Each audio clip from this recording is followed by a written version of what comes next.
Hobbs back here with you with another MVD Entertainment review of a film that they sent me. I want to thank MVD Entertainment for sending me this film to review. Today we're going to talk about the 2024 film Fear Cabin. Fear Cabin, directed by Bryan Cranston. Also executive producer Bryan Cranston. What you have here is you have 6 friends that go out into this cabin for the weekend. Of course, you've seen this premise before. You know what happens when friends go out into the woods. They want to get laid, they want to party, get away from work, get away from all the bullshit in life. So they decide to do that and go to this remote cabin. On the way there, of course, you have sexual innuendos, rude jokes, crude jokes, a little bit of potty humor, and, the standard tropes that you get for a film of this type of caliber. And this film came out in 2024. It's approximately 1 hour and 14 minutes long. And you can pick this one up at shopmvd.com. Again, that's shopmvd.com. I'll put the link in the description. As far as any special features or anything with this particular film, you get trailer, behind the scenes interview with the director, Bryan Cranston. Now, Bryan hasn't done a lot of directing work, but he's done a lot of stunt work, I've noticed. He did some stunt work on Renfield, I believe, if I'm not reading his IMDb correctly, which that's pretty cool. And he's, pretty well known for a lot of his stunt work. I guess he's just starting to get into the business of directing films, producing films. He has a couple films coming out in 2026, I believe. They're on the mark. One of them is called October the 31st. So, I'm going to be checking that one out. Basically, again, getting back to the film, this group of 6 friends go out into this cabin. Like I said, to just kind of get away from it all.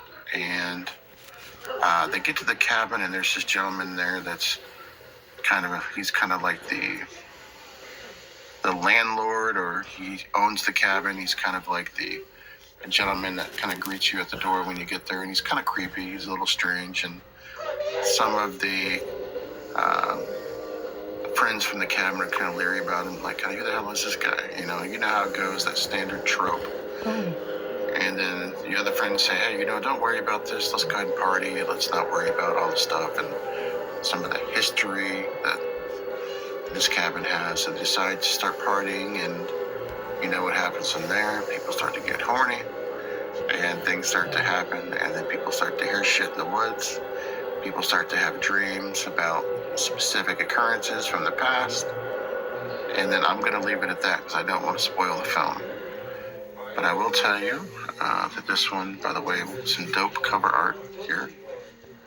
Wow. I will say this film started out pretty good. I mean, the first half of the film really was getting into it. And then once the actual scare started to happen, kind of took me out of the film a little bit. A lot of,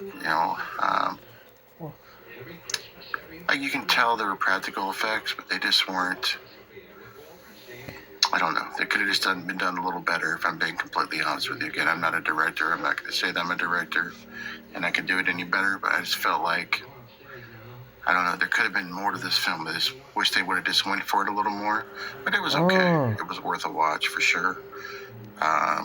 You will get some jump scares out of it. If you like, films in the woods, the standard trope of going out into the woods and your car not starting, and you and your friends are out in the woods and you're trying to have a good time, but shit starts to go down. You like those type of films, you're going to enjoy this one. I didn't hate it. Like I said, I just wish they would have done a little more with the effects. I won't tell you the reasons why I don't like the effects, but I also won't tell you the reasons why I did not like the effects. So it was kind of a hit or miss thing for me. I thought the acting was okay. Jeremy London is in this film. Of course, you know Jeremy London from practically everything. He's in this film as well. If you're a big Jeremy London fan, check it out, at least for him.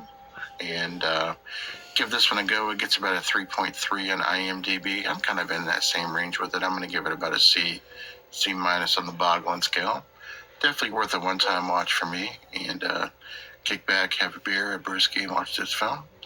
Anyways, that's my thoughts on the film. Like I said, it was okay. Was it Tiny anything Warner, we'll be back on the air till tonight. absolutely drop dead amazing? No.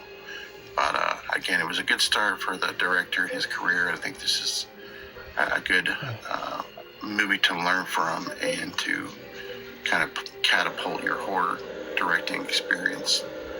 Anyways, thanks for watching. This is Hobbs, and catch up with you later. Peace.